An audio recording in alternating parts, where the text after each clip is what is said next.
This is a great chart.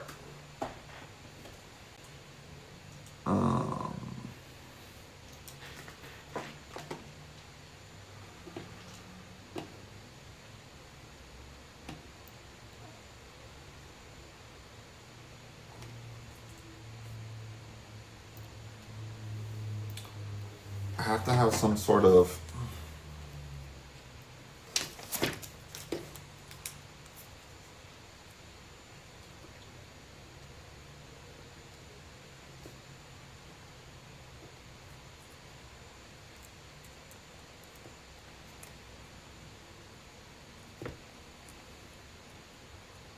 I'm gonna game plan on the weekends.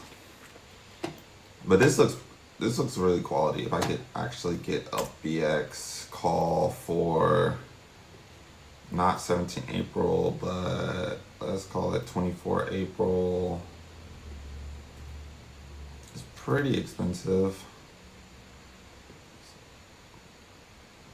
Yeah, $800. Fuck.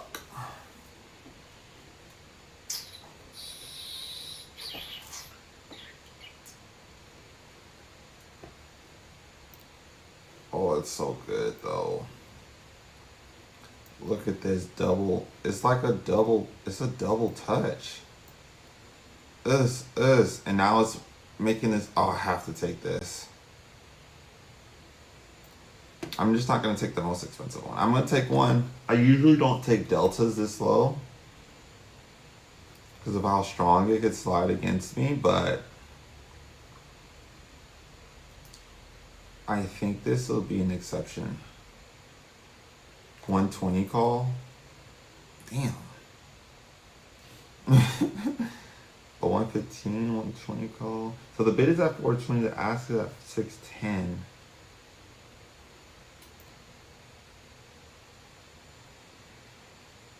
And it's not really budging.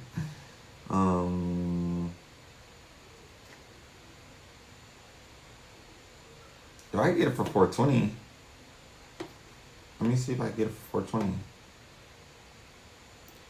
Crypto cancel limit 425. 1.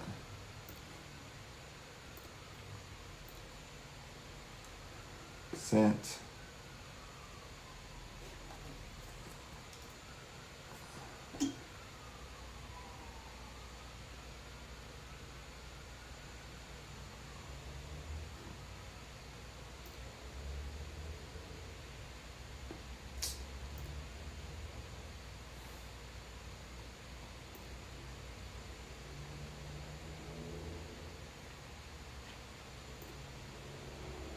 Hopefully that fills.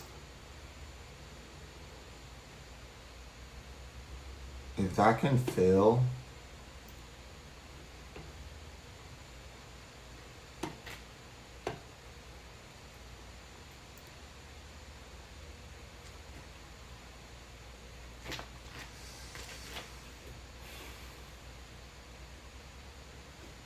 do I have anybody in the chat? No one on the chat.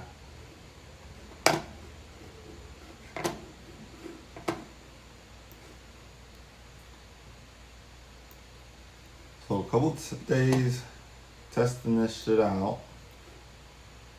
I think I'm gonna have to just get people in here. And then the real strategy is the clipping and the posting. I think live streaming, like I said, is gonna be the standard. Live streaming is gonna be the standard. I don't got no light on me.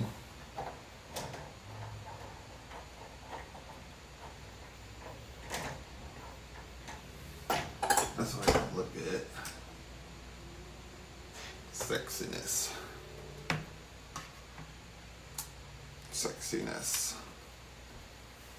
Yeah, we need some light for sure.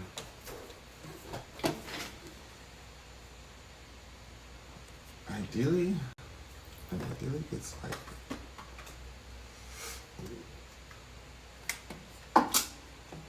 right in front of me.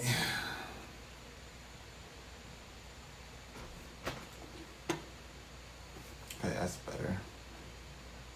I didn't get filled. I'm gonna get the feeling I'm missing out here.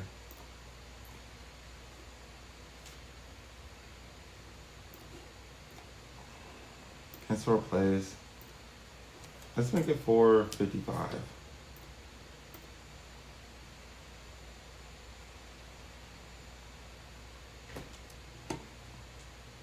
That's my bid.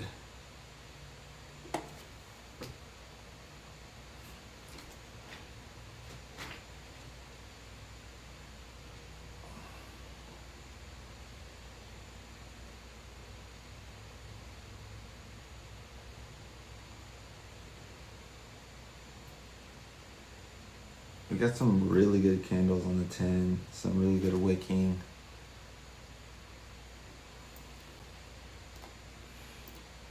The risk is so low. I can make my risk like, I can make my risk super small. I'm basically saying this is making some type of pattern here, right? We got 2 highs and 2 lows. Should be, right? Like, let's pretend this isn't there for a second, which we know it is. I'm basically playing the calls in perfect position.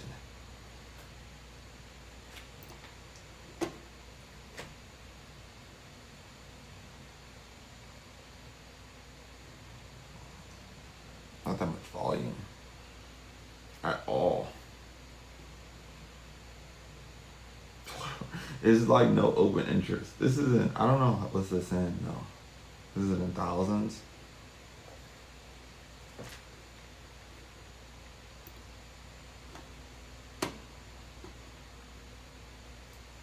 Let me go up to,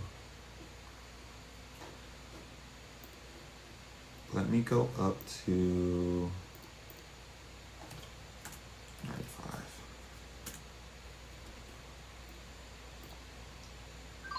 Okay, I got filled at 95.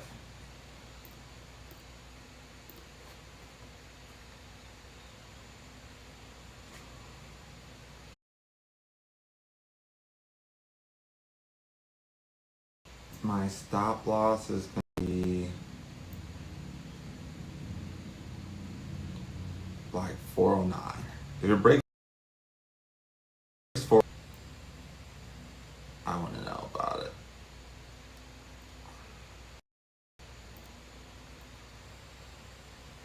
I wish I could connect my trading view Thinker's phone. I don't think you can.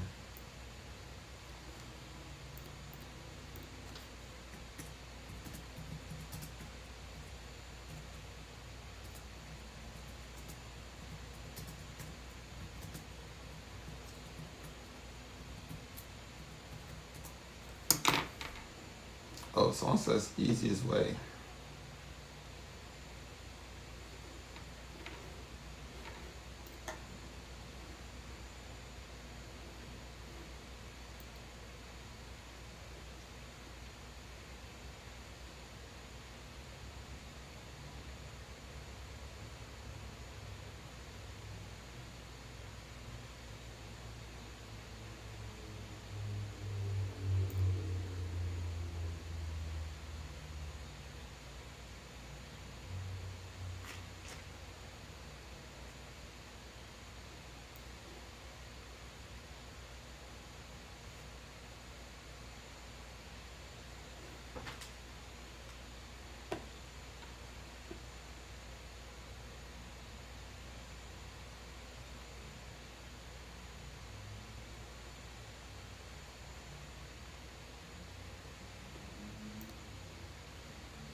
let's try it. Let's check YouTube's.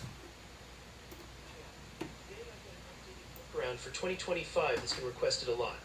I'm going to show you step by step how to try linking your ThinCoreSwim account with TradingView, or at the very least, help you figure out what's supported and what your best options are as of right now. By the end of this video, you'll be able to quickly check if ThinCoreSwim is available in TradingView and understand exactly how these platforms connect, or unfortunately sometimes don't. I know it can be confusing, so let's break it down together. First, let's head over to TradingView. Just go ahead and open your browser and log into your TradingView account. If you don't have one yet, you can follow along by creating a free account. It only takes a minute.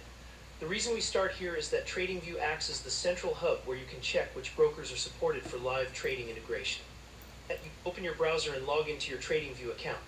If you don't have one yet, you can follow along by creating a free account. It only takes a minute. The reason we start here is that TradingView acts as the central hub where you can check which brokers are supported for live trading integration.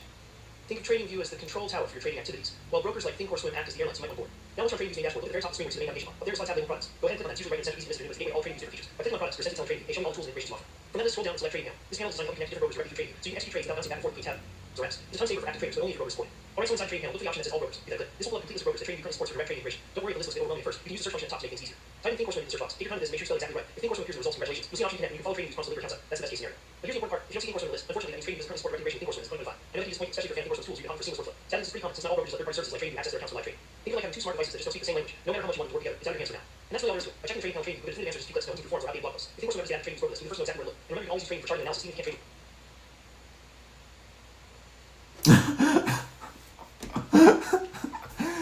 I should just went to the comments. Cause Jesus. EST. First of all, let me put my shit on this one.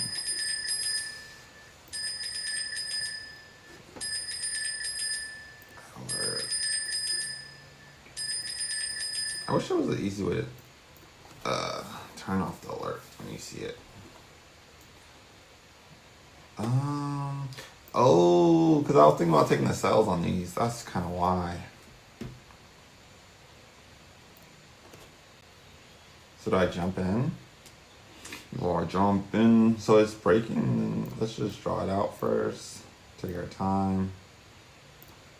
Yeah, it's hitting this trend line.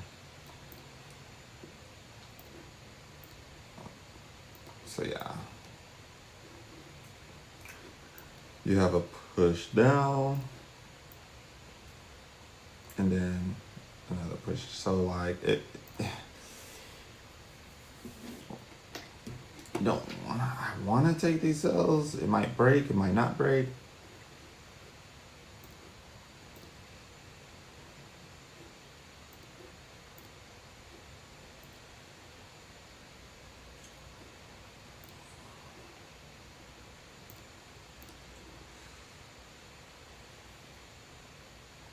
Fuck.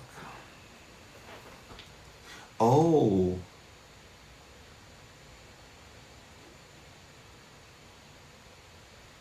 Because I want to buy it. That's why. I want to buy Vistra.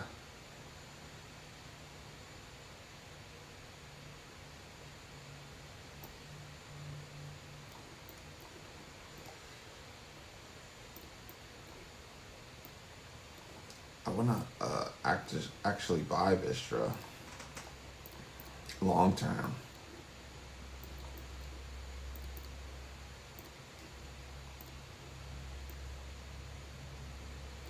I wonder if they have any. So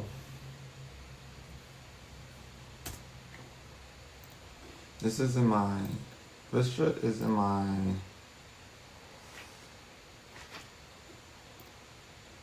waiting for a pullback.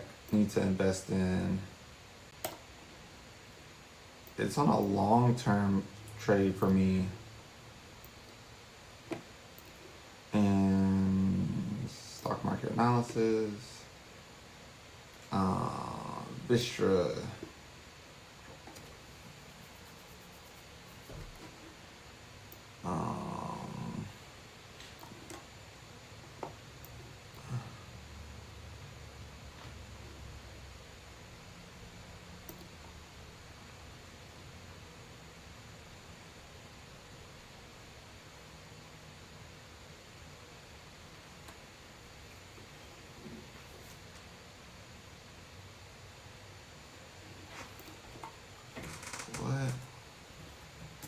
exactly is power price spreads?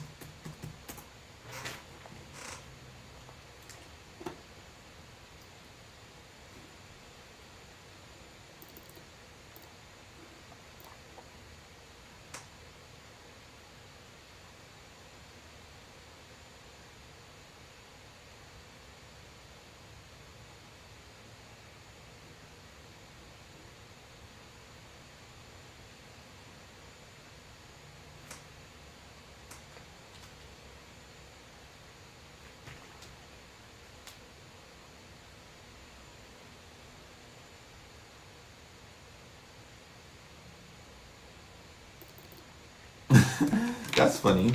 So we always pay for the most expensive generation of power.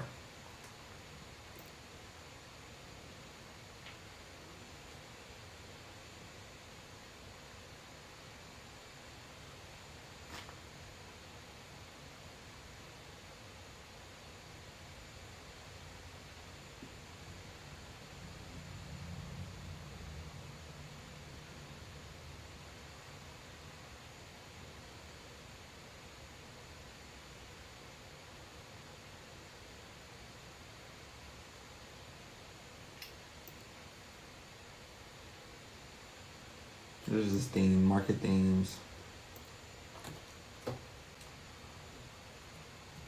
Break down nuclear nuclear um,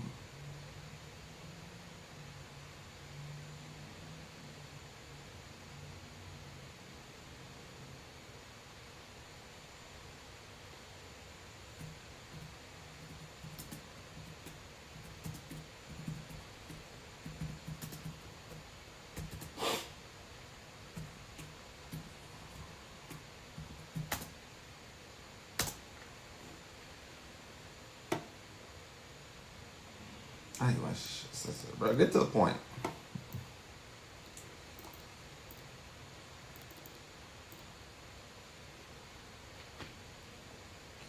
Yellow cake. Kazakhstan. Damn.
Mm.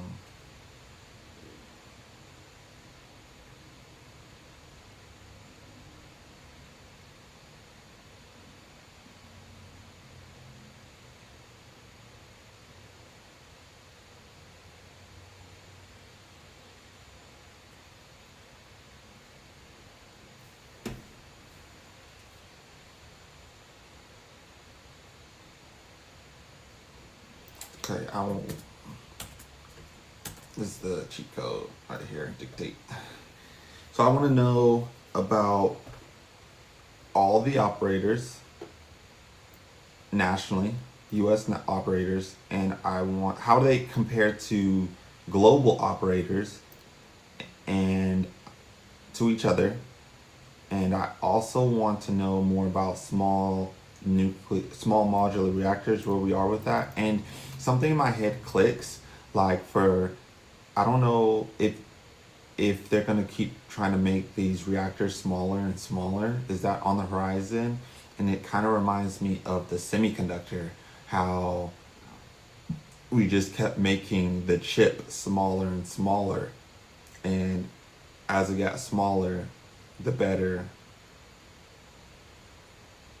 more intensive, and it was nice. It was a good thing that we could make it smaller.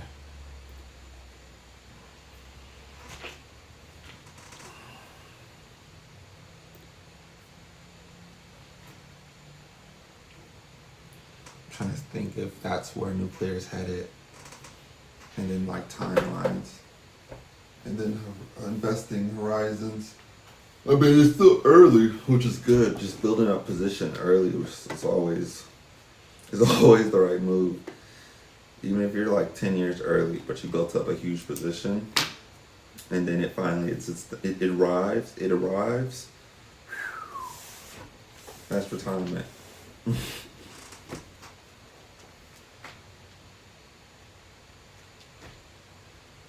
But even if and that's the difference in risk timelines. Even if it takes another 10 years to actually arrive, you continue to build up the position, and then it boom skis on you. I'll be 40 chilling. I'll be 45 chilling. Oh yeah, I just invested in nuclear early. 40 years? Nuclear? Not gonna be big in 40 years? What's gonna be big in the next 40 years?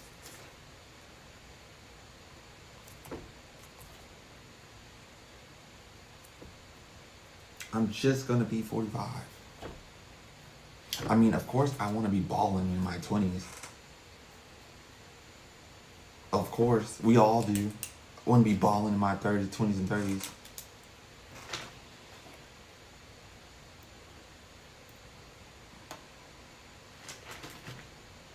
But we not all gonna be balling in our 20s. We can't all be balling. Somebody gotta be fucking chilling, just on the sidelines, trying to see the next wave because they didn't catch the last one.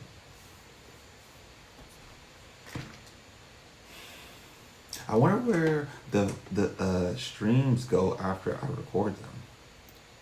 I don't even know that yet. Do they go on my YouTube studio?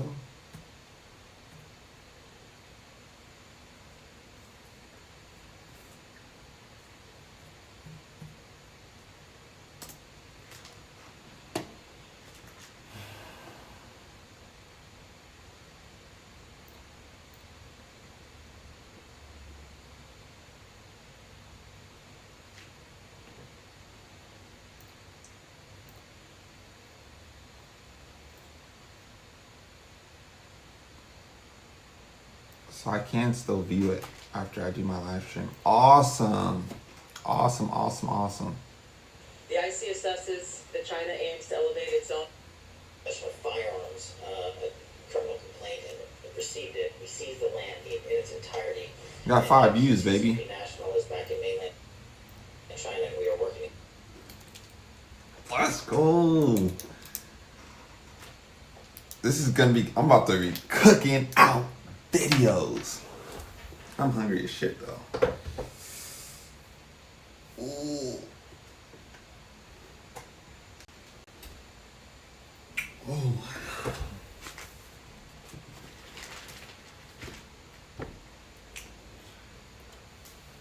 I need to go get that fresh cut.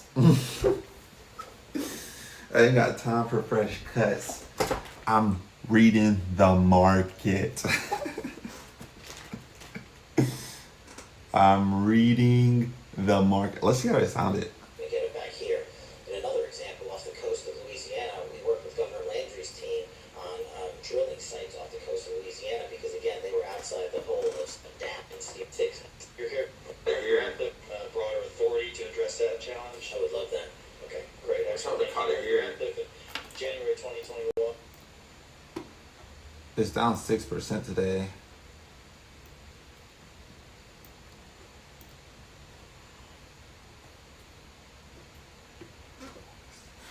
U.S. nuclear fleet is still the world's largest operating fleet by generation generation footprint, with 94 operable, about 96.95 giga. What's giga WE? Gigawatt electricity. Gigawatts electricity of capacity, and roughly 18%. I'm pretty sure this is gigawatts of electricity.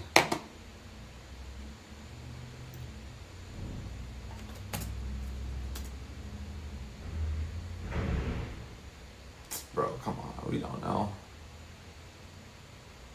Yeah, gigawatt. I'm almost positive that we're talking gigawatts of electricity of capacity, and roughly 18% of U.S. electricity generation. Cool, but it is a mature fleet, not a big story right now. Not a big new build story right now. The near term is mostly about keeping existing online longer, upgrading them, restarting select units, and trying to get SMRs and advanced reactors. What do you mean SMRs and invest advanced reactors into commercial service in the 2030s?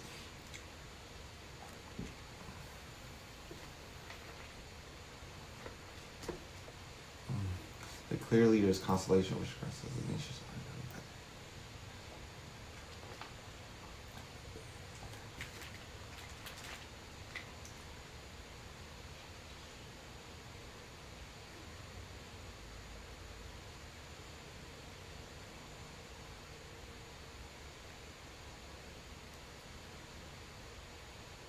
This is like electric something authority.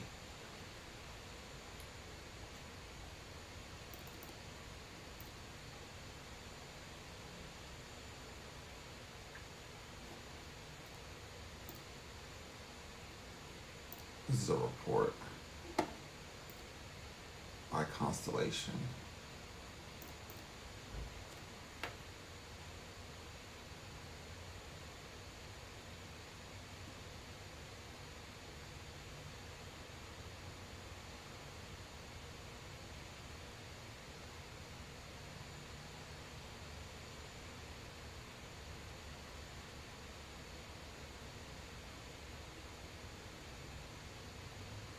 This is a nice, this is a clean PDF.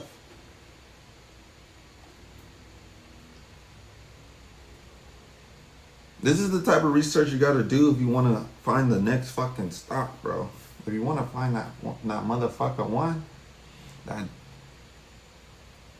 imagine reading this about NVIDIA in like 2015. Like, oh shit, they're gonna make GPUs that do what?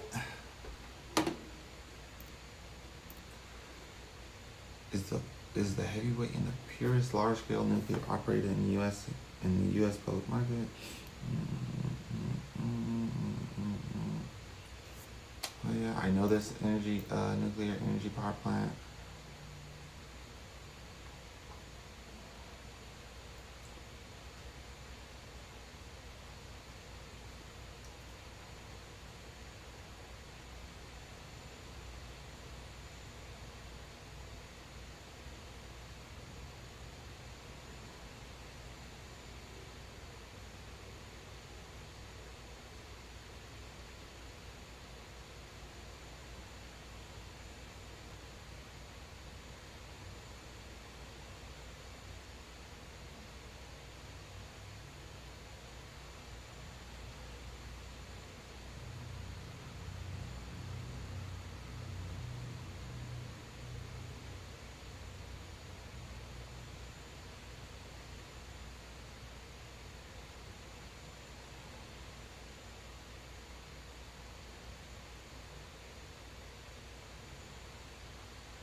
Look up everything you don't know. International Atomic Energy Agency.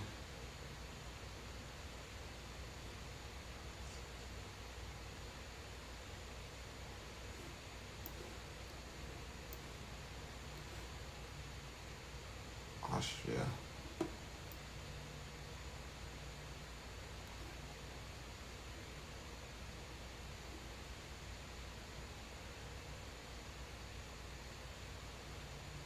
Cool, cool, cool, cool, cool, cool.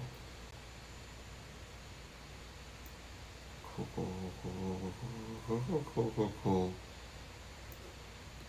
I didn't know about that. International Atomic Energy Agency. Okay. Okay.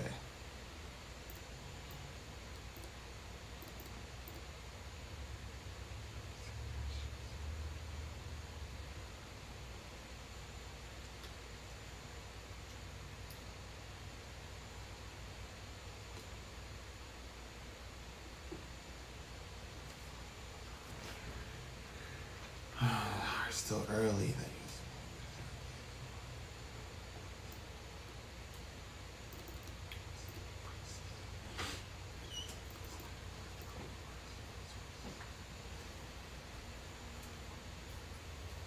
Hey. Yeah, I'm streaming a video. There's no one on my. There's no one on the. How do you tell if anyone joins? Wait, I don't know. You should tell me. Um, It should pop up. how though? I don't know where it should tell me. What I'm on OBS and I'm on YouTube.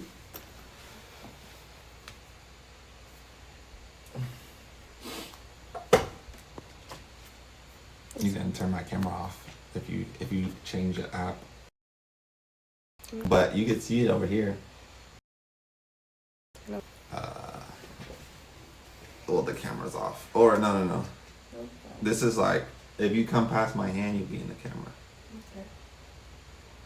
So like right here.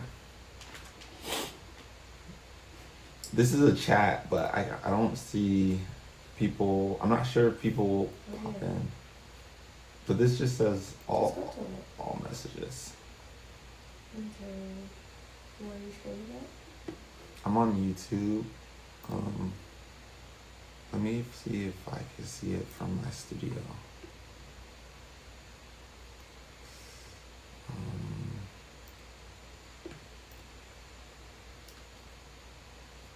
Oh, I got 2 live viewers. Bro, what's up? What's up, viewers? They're probably like, what the fuck? I got 2 live viewers right now. That's what's up. I appreciate y'all coming in. The main plays I'm looking at is Vistra and BlackRock. Just so y'all know.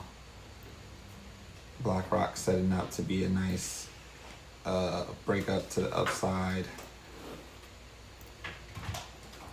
And then I'm doing research on Vistra for a long-term play. Cause it's falling. It's in a definite buy zone.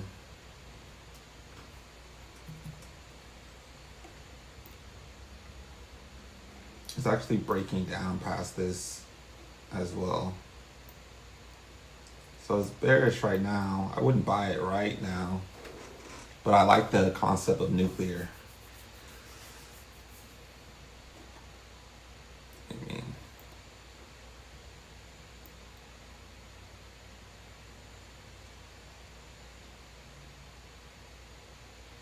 I might have to change my password.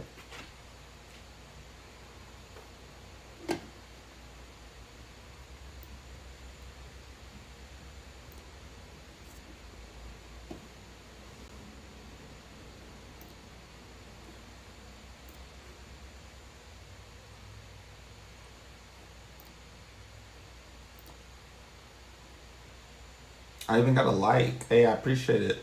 Appreciate you thumbs up in my content, man.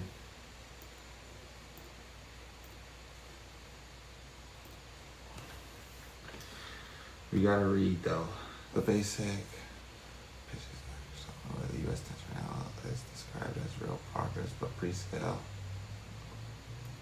News to go receive the U.S.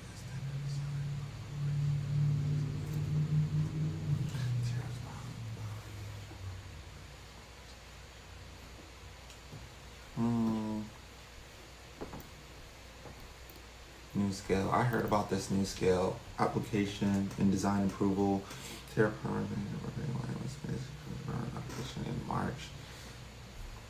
He describes it as a 345 megawatt sodium fast reactor with storage goes out.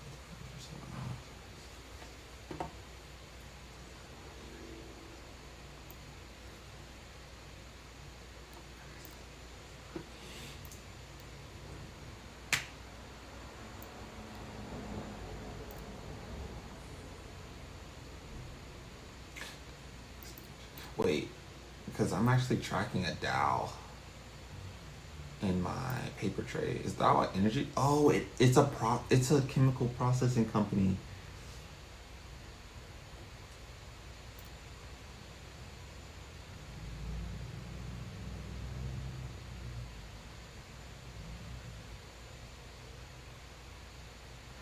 The packaging and specialty plastics segment consists of hydrocarbons and energy and packaging and specialty plastics. The industrial intermediates and infrastructure segment covers the industrial solutions and polyurethanes and construction of chemicals. The performance materials and coating segment includes coatings and performance monomers, which is exactly what ChatGPT was talking about as far as the supply chain goes, right? So it's just like the semiconductor field, right? There's different companies in different parts of the supply chain that are going to vary in importance, but you can build up a position in one of the pieces of the pie and one of the pieces of the puzzle, one of the supply chain stacks.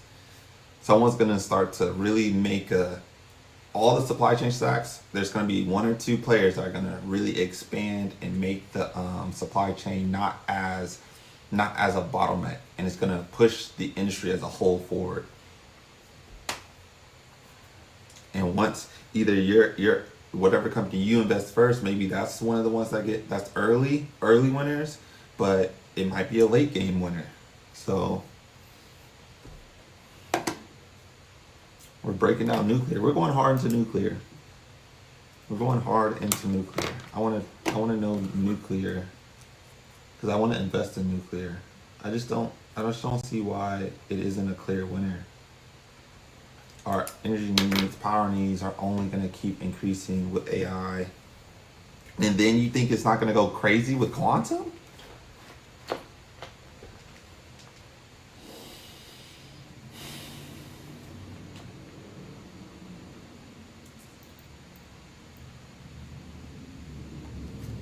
I think the energy sector as a whole is interesting.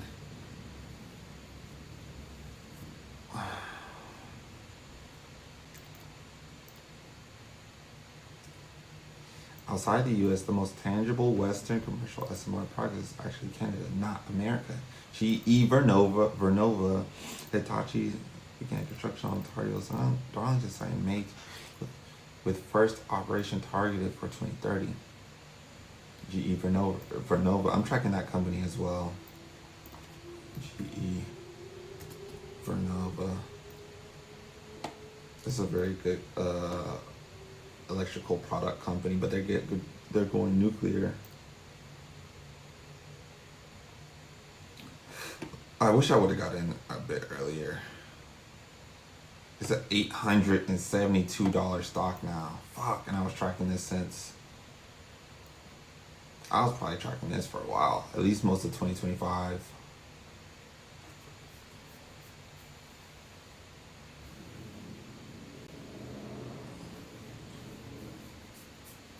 Insane level moves.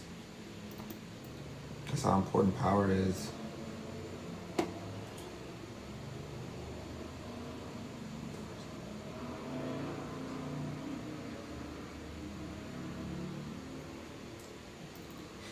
TVA, Tennessee Valley Authority, has also moved ahead with U.S. siting efforts for this same design at Clinch River, but that is still a U.S. future project, not an operating plant. So the Western world proof point for commercial SMRs is likely to come from Ontario first. The big bottleneck for many advanced reactors is not just licensing anymore. It is also fuel, especially HALEU I don't know what this is. High SA low. High SA low enriched uranium. Is it that the green stuff? Yeah, it looks like the yellow stuff.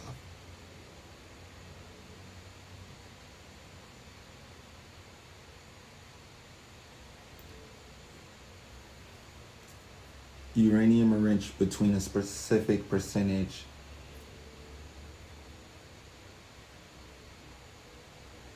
Oh, the main fissile isotope that produces energy during a chain reaction. So it's a mineral. It's the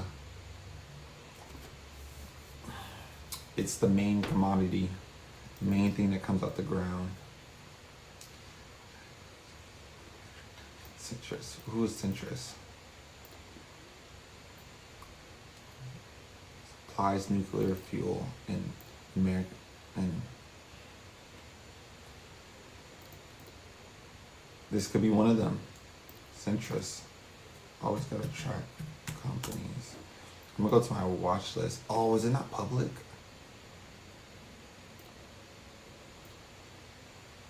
Oh, it's right here. Look at that bad boy. It's starting to recover. I have to have that boy.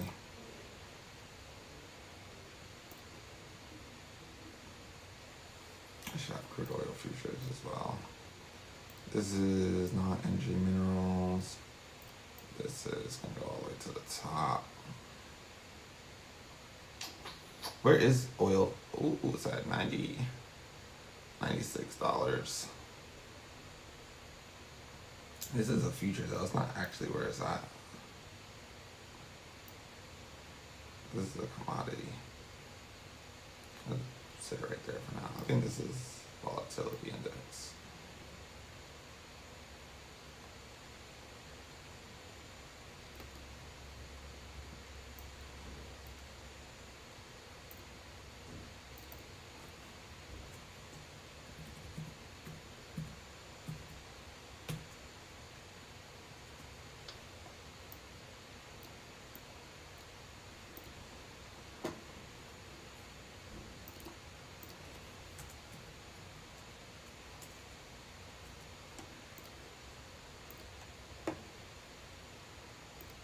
It's about the same.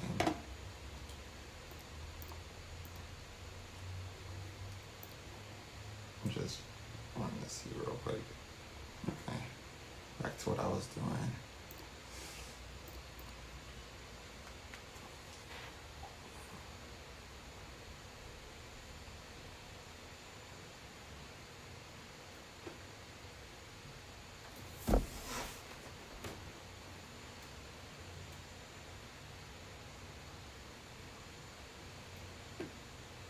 Right, Moore's law, small result.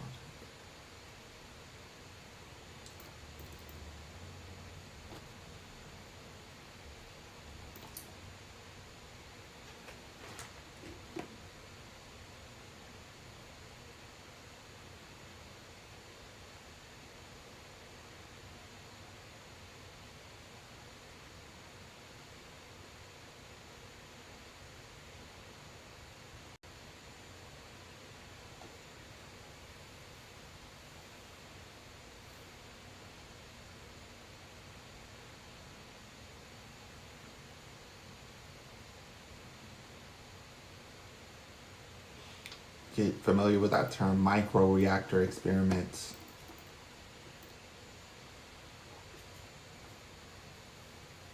Testing going to start soon this year. NRC Materials also referenced Oklo's Aora as a 15 megawatt microreactor scale design that tells you the frontier is absolutely moving below SMRs into microreactors for remote loads, military bases, industrial sites, mission critical infrastructure. The model is this: large and are still best for bulk grid power. Cool. SMRs are trying to solve financing, deployment, and modularity problems. Microreactors are for niche products for specialized loads. This is why I would not use the chip analogy too literally, right? Nuclear is not racing towards smallest wins. It is branching into a size spectrum. It is shipping and logistics. Super tankers still matter, but so do containers, delivery. For economics, for Marcus.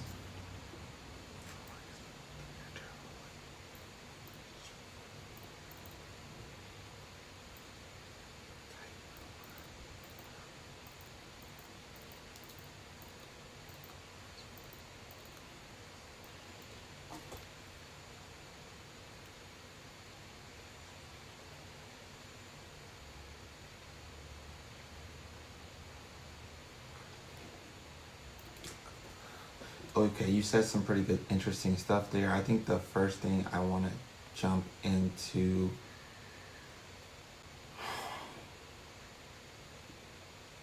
What's the first thing? What is the first thing I want to jump into?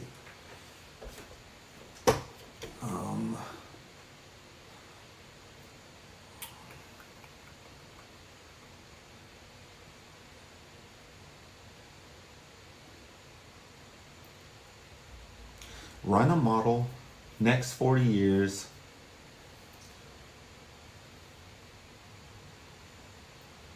What are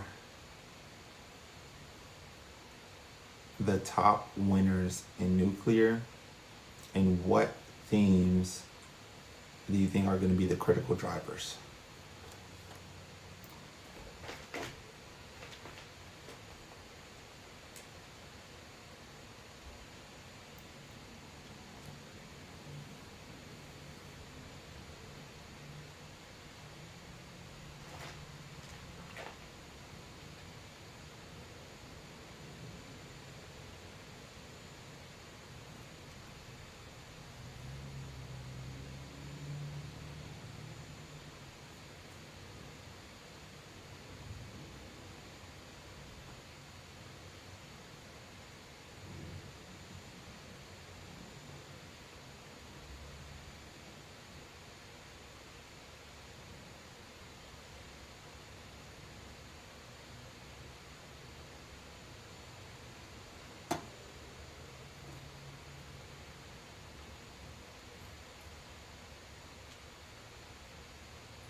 I like that as well.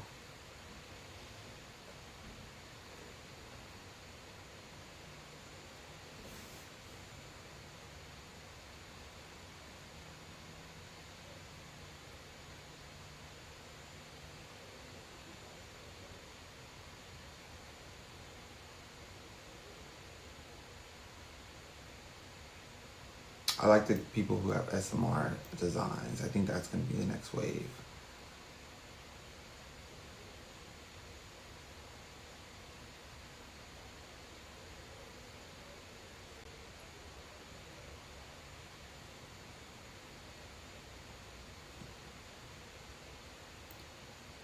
So I'm young and I want to build up a position early, right? I like the idea of the builders. What's the difference between the builders and developers, SMR developers? Isn't GE Vernova have SMR development? Like, what do you? What's the difference there?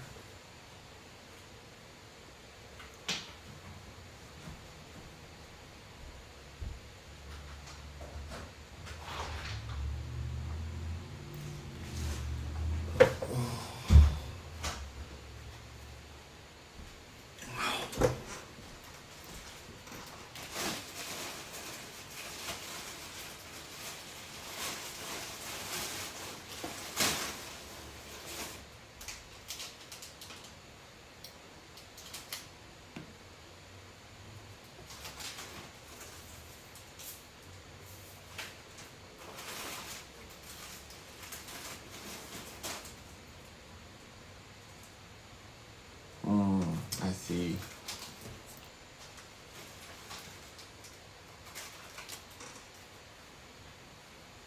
Type shit.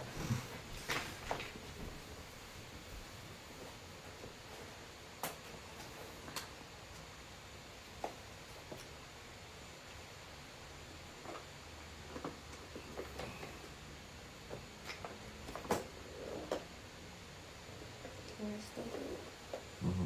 It's tightened up overnight. I might have a brace. Yeah.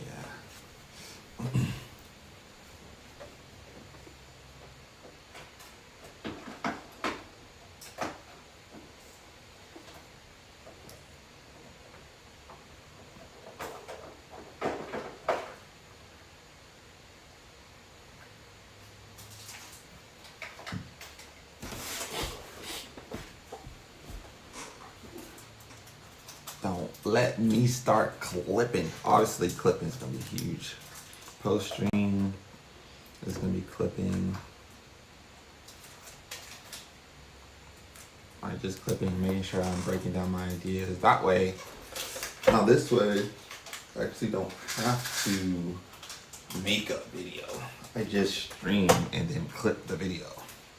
It's much easier flow. And clip. And then I could have an editor. Just focus on my videos and clipping and pushing and helping me push out content. I'm hungry though. I need to eat. So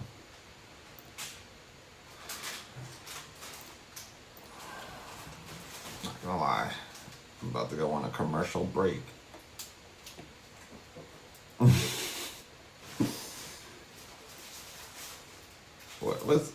What's Bernie talking to Claude for? Not they panic. My dog Hurricane dropped.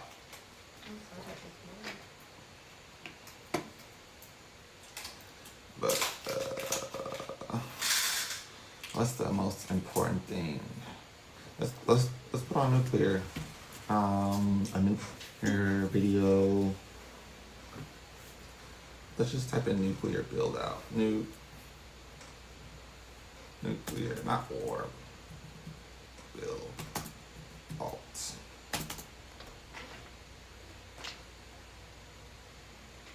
Yeah, how does the micro?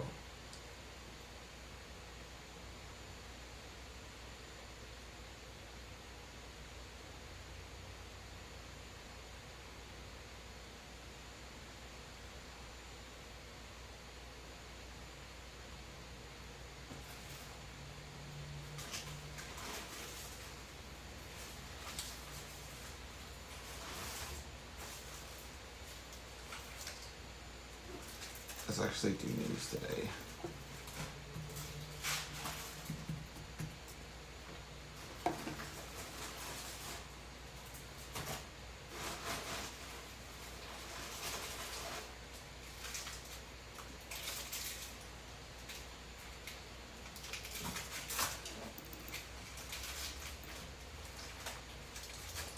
Can I tell people I'm taking a break to eat? How do I do that?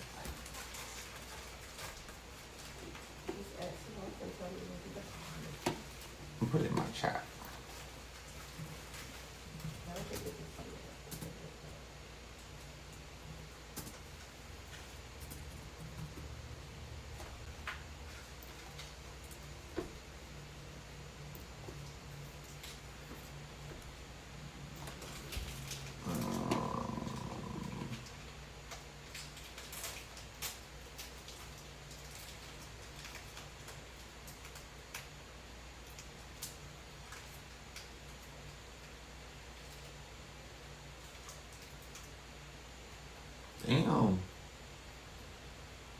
Damn. We are winning decisively. Those words from the Secretary of War earlier as U.S. forces continue to pound Iran. New CENTCOM video shows airstrikes targeting Iranian naval boats near the Strait of Hormuz, even hitting a fast attack boat that was pulled out of the water, hiding on a trailer beneath a tree. So, finding them where they can. Welcome to a brand new hour of America's Newsroom. I'm Dana Carino. Morning to you. It's a Thursday. The war grinds on. I'm Bill Hemmer. I want to bring in now MS Now senior national security reporter David Rode. Also with us, retired U.S. Navy Vice Admiral Robert Hayward, and he's a senior advisor at the Jewish Institute for National Security of America and former Deputy Chief of Staff at the Defense Department under Secretary Chuck Hagel. Wendy Anderson. David, starting with you, just diagnose for us what you heard from that conversation between Steph Rule and the president. So I listened to the entire interview, and the president, what you just highlighted, which is he wants to prevent Iran from rebuilding for 10 years, and he wants to prevent Iran from ever having a nuclear weapon. All of that requires changing the regime in Tehran or American ground troops. And so in his tone of voice, he did not seem to be humbled by what is happening, and he rarely mentioned the closure of the Strait of Hormuz. That's the key thing here that has driven up global oil prices so much. So the president is charging ahead based on what I heard. And the president has said he's not ruling out boots on the ground, but that he's not going to put boots on the ground, and that if he was going to do that, he's not going to tell us about it. Admiral, I should say, in this MS Now interview with Trump, is effectively acknowledging that the U.S. will be in this war with Iran for an extended period. That's consistent with what we've been hearing from intel sources as well. How long could it be? Well, one thing's for sure, the president and his team has really been using deception and keeping their options open every step of the way. So again, I don't think time is the real determinant here. I think results are, and he made that very clear today. He's committed to see this thing through, and he knows what a long-term threat is that this is. If the regime stays in power, they will reconstitute. It doesn't matter if it's a decade from now, 2 decades ago. So the center of gravity remains the regime. Wendy, the president saying now that the major standpoint, the sticking point here is making sure that Iran does not have access or develop a nuclear weapon in that new interview with MS Now that we just heard from Steph Rule. But Iran still has roughly 1,000 pounds, 60% enriched uranium. What could or should be done to try to secure that? Well, I think that has to be one of the top priorities. And Ariel, I might just say, what President Trump said this morning, obviously we need to pay attention to it. It's very interesting, as the Admiral just said. He wants to seem to deliver on results. But the question I have is, will the real objective please stand up and put its hand in the air so we can know what it is? I really wanted to hear from the president. I think many Americans want to hear from the president. I think people from both parties would like to hear from the president, hey, what are the objectives? It's okay to have more than one. We know that. This is a very complicated part of the world, and it's a complicated set of relationships that involve, global trade, that involve global energy supply and infrastructure. We'd like to hear objectives described in plain form. If the goal is deterrence, let's say it. If it's containment, let's say it.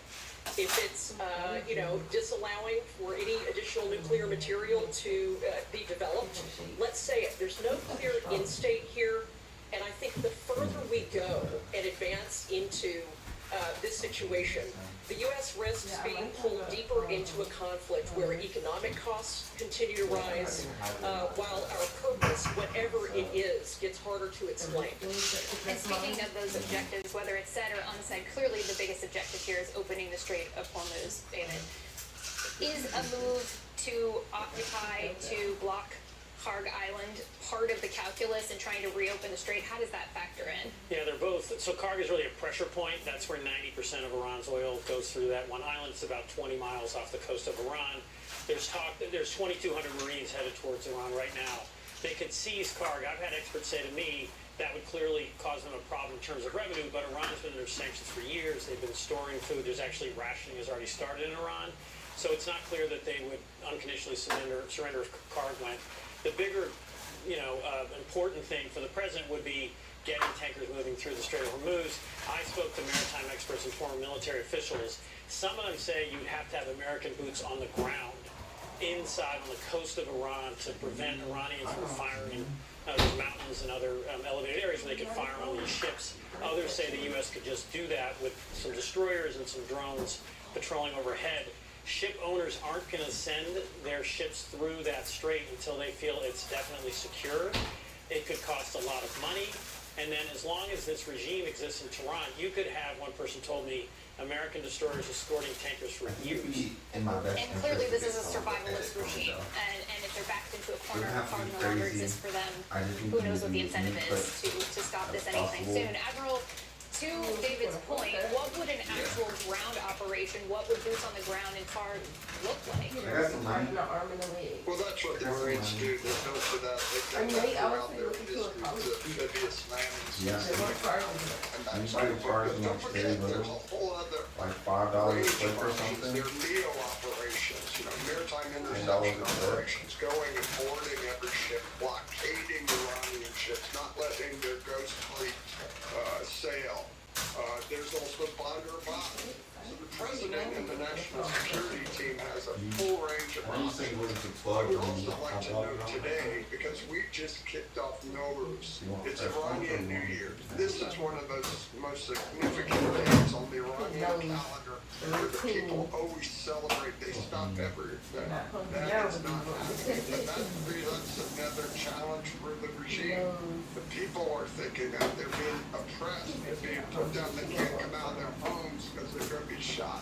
So the pressure continues to build, and I'm sure this administration will leverage all of those options to enhance that pressure on the regime. The question is whether that pressure will actually last or end up in any kind of substantial change in the regime. David, Iran launched strikes against Kuwait, oil facilities, energy facilities are under attack right now. What are the implications there? How bad has the damage been? It's driving up oil prices right now, but it's sort of slowing natural gas production and oil drilling for, it could be weeks or months. There's now no place for Saudi Arabia to put its oil. The tankers that are full of oil and they can't get through the strait, so they're slowing down the amount of oil they're pumping. And then what was hit yesterday was the largest natural gas processing center in the Middle East, in Qatar. And so again, that backs up natural gas. Natural gas prices in Europe went up by 30% yesterday. So it's again a test of wills. Maybe the Iranians will give up. Maybe the Iranian peoples will rise up. They're betting that Trump will blink before they do. So, Wendy, as you see the continued targeting of these energy sites, the closure of the Strait of Hormuz, what's the long-term Well, honestly, I impact feel on like the global if you economy? unplug How do those we recover lights, from this even after because the they're fully acute charged, fighting you're not going stops? to use as much electricity. The long-term they're impact, if charging things ones. continue to escalate as it is now, Just make sure you check the batteries have to is be- you don't have to extremely plug them. That way you intense and use less dangerous. electricity. This is no longer about Less a single, isolated disruption. When attacks continue to hit production and refining and export capacity across the Gulf, and we've specifically seen Iran has hit, 4 of its allies, Picks and 4 shovels. neighbors in the region just in the last 36 hours. The issue becomes the resilience of the regional energy system itself. So energy markets don't wait, for diplomats or administrations to catch up. It doesn't have to be just America. If there's a sustained supply loss, the fear of those repeat attacks It could be itself Canada, can drive it could be prices and Australia. disrupt planning and create pressure on governments that I'm back. Hopefully my one person is still here.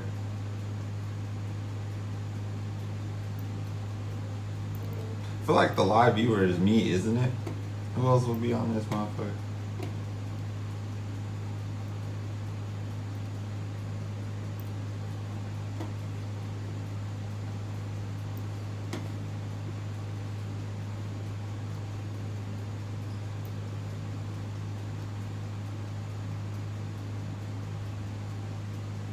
There's got to be the way to tell without having this actually over here.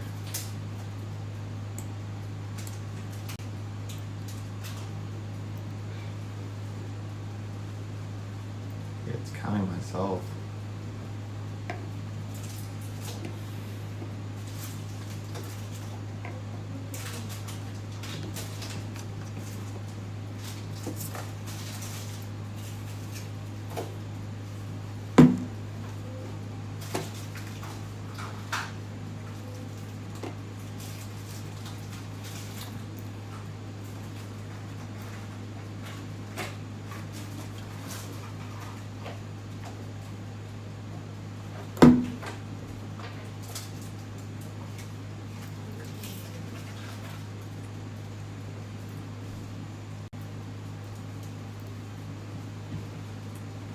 A lot of these tech companies are goodbyes right now.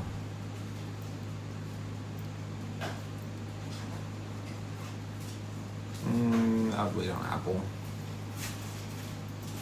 I'd buy NVIDIA. buying Amazon, getting ready to buy Meta. Let it come down a little bit more. Buying the hell out of Microsoft. You could probably buy Google.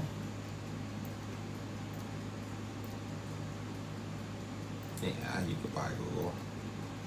It's probably gonna catch itself here.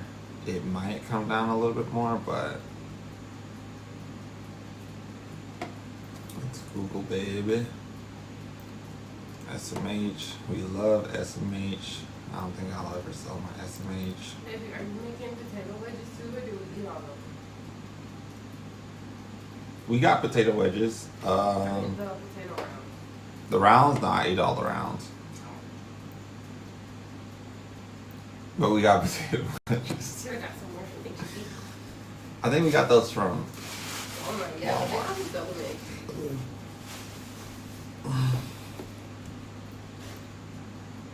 It's not bad. Micron is just at all-time highs. You know what I also need? What time is Uncle Chris coming out? I don't know what this is. Oh yeah, they made it. Oh, they text you already? Oh, today's Friday, bro. The week goes by so fucking fast. I didn't even text them. Oh shit. Well, I know they're at a resort. They're at the like. So they told you they made it though? I just want to make sure they. No, they didn't text me.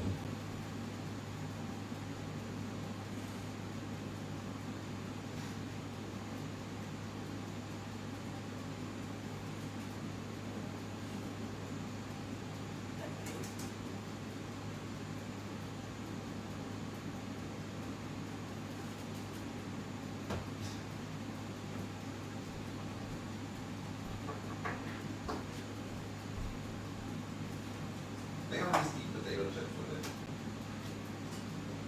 That I did. I would cook.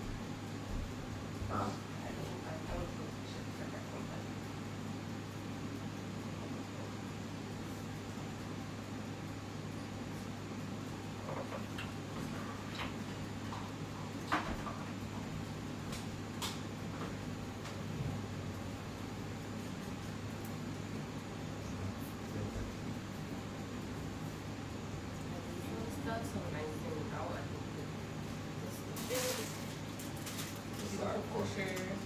Oh, when you send it out, you send that stuff with it. That's cute. You just need branding, I know I need to or put you my need name. a brand. That's part of the business too. Business is so fun. I need to come up with a name. My names are so cool though. I need that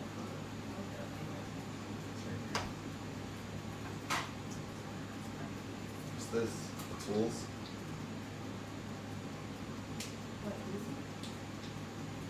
Oh yeah, this case from our grill. I should have left the SS. You come out some. Are you still alive? You know, are far from the battlefield. I think there really Yeah. should be, hopefully from our government You and think so? also other partners that we are asking the administration to come on board and help us and support this war in some way. There's got to be some imposition of strategic discipline on this crisis, and I think that makes clear, you know, to allies and to adversaries alike, that attacks on the energy infrastructure that have global implications are not just another tactical move. They're a threshold issue that clearly are widening the war, destabilizing power states, and right now triggering economic consequences that don't seem to have a real end in sight. So it's certainly worth watching very closely. And speaking of global implications, Admiral, I'd love to know your thoughts on the global threat environment that we see ourselves in. Iran state media is now reporting a statement put out by the country's armed forces that's warning against tourist attractions, resorts, and entertainment centers around the world that they will not be safe now. Give us a sense for Iran's capacity to inflict terror on countries across the world. How serious is this threat? The threat's real, but more importantly, the fact that we've let it exist and build over decades is part of the problem and indicative of this now, this problem's only going to grow. It's going to be a cancer that continues to metastasize and be empowered by their success in this campaign. So not just, and again, that's a threat, but bigger concern is the missiles. As we said for the last 2 or 3 weeks, the ability to shut down their missiles and allow the flow of oil through the Straits of Hormuz. You do that, then we can deal with these networks. We can deal with the regimes. So again, the fact that this has been going on and it's been a threat for decades now illustrates why we have to solve this problem now. If we don't, it's only going to get worse. Write a personalized note on the back. And then I can put it in the little case and put a sticker on it. And now I can also do the check nails without how all the checks, the little shape, square.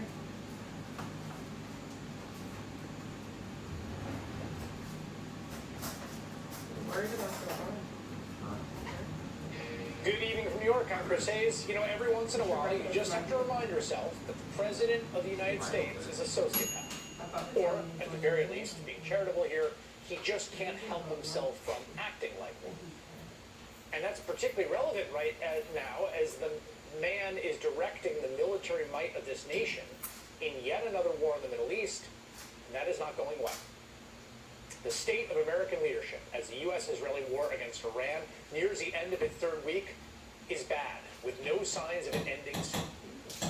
According to Reuters, more than 2,000 people have been killed across the 14 countries. 14 countries now affected. That includes, of course, 13 U.S. service members who died, with at least another 200 wounded. But in the Oval Office today, Donald Trump told everyone he thinks everything is going just great. And it's going to be over with pretty soon. We've obliterated the Navy. We've obliterated just about everything there is to obliterate, including leadership. The Navy's gone, the Air Force is gone, their anti-aircraft equipment is gone. We're flying wherever we want. We have nobody even shooting at us. We have nobody shooting at us. He sat in front of the press corps and said that while the Iranian military released footage it claims shows a U.S. F-35 fighter being hit over Iran. We've not confirmed the video, but a short time later, a military spokesperson confirmed that an F-35 made an emergency landing at an American air base in the Middle East after flying the combat mission over Iran today. It's complicated. That's I think what this is what it's usually like. does. It's We like, saw this yeah, we during don't want Russia and China to lying get about the stronger in the situation, Middle East, spinning and madly, our allies have oscillating, to deal with like running all over the place, telling one lie after another as adversaries. oil prices shoot up and the cost of gas surges across the country. And Trump repeats what is quickly becoming this entire I feel administrative line like, about this I department. feel like Hey, it could be worse. Everything was going great. The economy was great. Oil we prices should were very just low. like kill them. Gasoline was dropping That's too. why I I feel like. mean, we had $1.99, $1.85. We had great everything.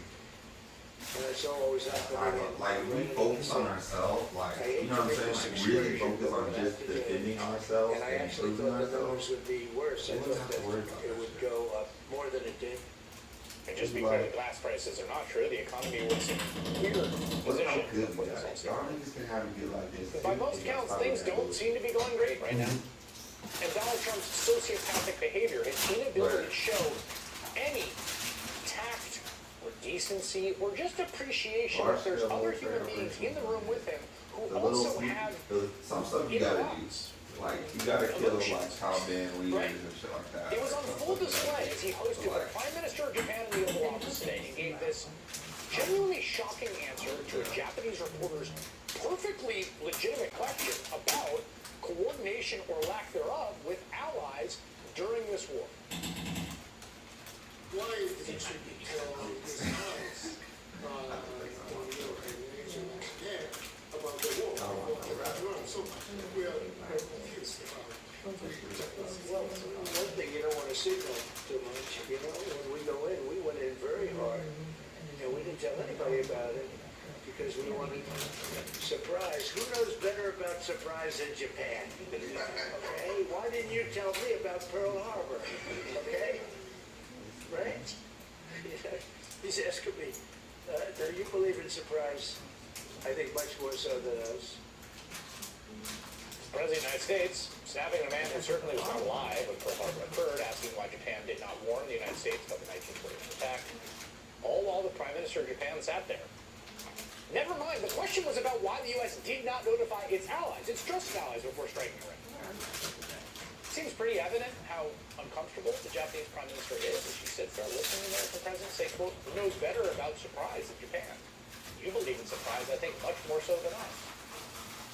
Equating all Japanese people with every generation, the decision of a government was defeated before Donald Trump was even born. But that's kind of his thing, right? That's the fundamental problem in all this. That's who it is, that person. That guy. That's the guy. That's the person managing the war who has this unfathomable power over life and death. That guy is going to decide who lives and who dies. He's arguably the most powerful person in the world. Seems to be a flat-out sociopath and a narcissist. And if that gross, weird, awful answer about surprise attacks is not bad enough, he then went on to even hint about nuclear weapons, something he has done on multiple occasions. The military equipment, the power of some of this weaponry is unthinkable. You don't even want to know about it. Oh, you can end this thing in 2 seconds if you wanted to. But we are being very judicious.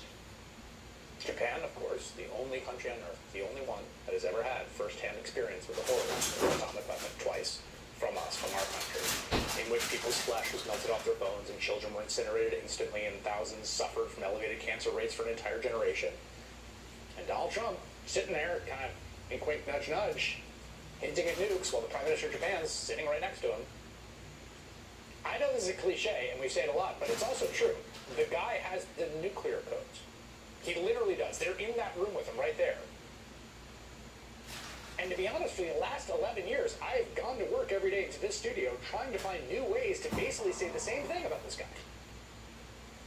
About how just wildly dangerous it is to have a likely sociopath as the most powerful person in the world leading this country at this point into this war of choice with no end in sight, putting Americans and people all over the world in danger, killing people. He's going to decide who lives and dies. That guy. Not to mention tanking the global economy and then lying about it every day. And I got another example of this from a few days ago, which is not related to the war or the economy, but illustrates the same point. It illustrates Donald Trump's just like stone cold, bone deep inability to even conceive of the feelings in their lives and the people around them. On Monday, he had this insane back and forth with House Speaker Mike Johnson. You might have seen this, you might have not. Many, including New York Times opinion columnist Jamal Louie, highlighted it, where Trump just gleefully revealed in front of the cameras a Republican congressman's terminal medical condition. Just listen. Death is very bad when you're the speaker and you have a majority of 2 or 3. But we had a death, and then we had another death. We had some things, and it's, but we're looking very strong.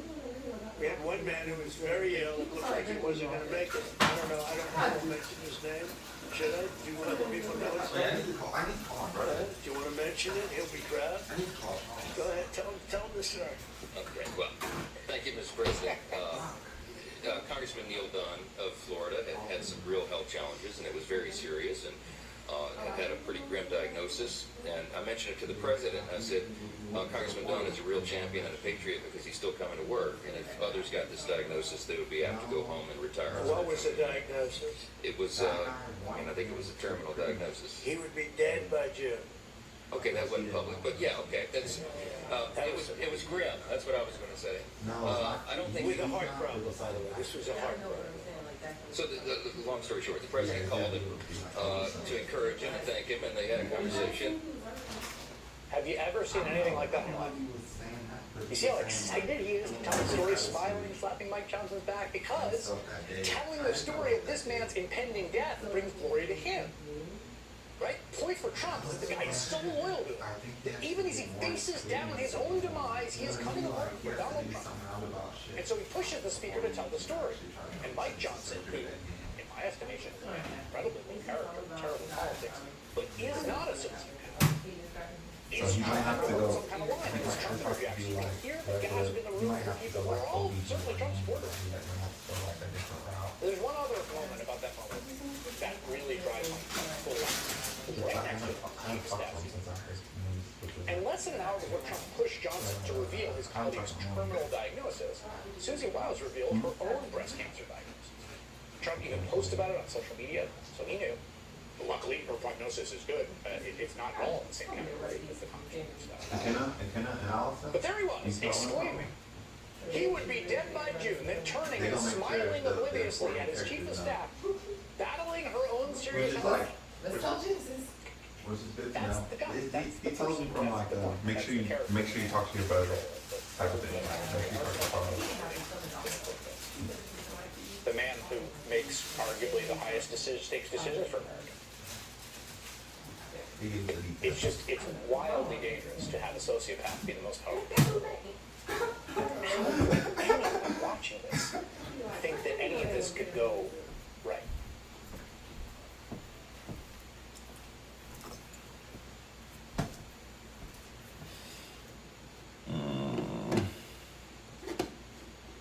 I will stop the stream. It's okay.